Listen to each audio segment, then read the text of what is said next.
This tutorial is going to show you how to set your project settings correctly to generate a symbol table. Symbol tables are required by debuggers in order to allow you to see identifiers of various kinds that you're using in your debug code. First, let's take a look at a project solution that has an incorrect setting, no symbol table settings.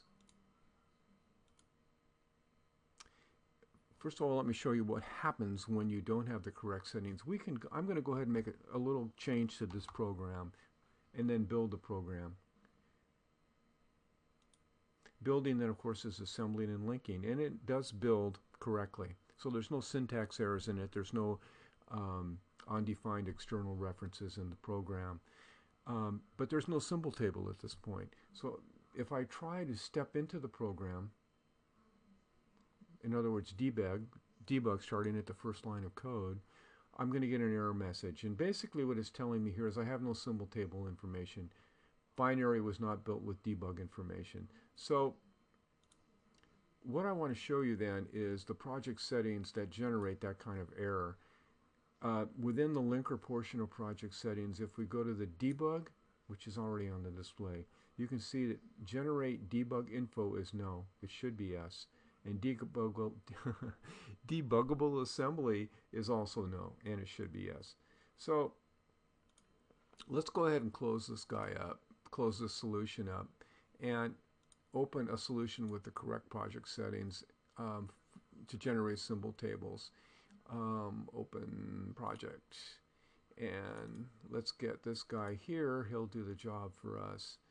So again, I can change source code and I can build correctly, and there's no problem with that by clicking the build project tool up here. It assembles and links correctly. In this particular case, if I choose to use the debugger, I could either start debugging here or just simply click this tool. I'm in the debugger right now. Let's take a look at the project settings that allowed us to do this. Again, here we're in linker, and here we're in debugging. Generate debug info, yes. And the switch is /debug that you see on the command line. Debuggable assembly, yes. The switch is assembly debug. So you need to enter these two lines in this window and then click apply and OK. I'm going to talk a few seconds about debuggers in general while you copy this down. They're critical in assembly language. That is to say, to find runtime errors, execution errors in assembly language. And in high-level languages, for that matter, where there are all but trivial errors, it's much better use of your time to become familiar with the use of a debugger.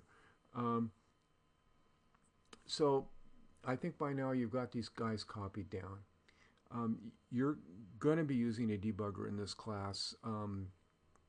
If you don't, you're basically working blindfolded. So please make the effort to learn how to use it. I will be posting a couple of tutorials on the use of specifically the use of the Visual Studio 2012 Express debugger.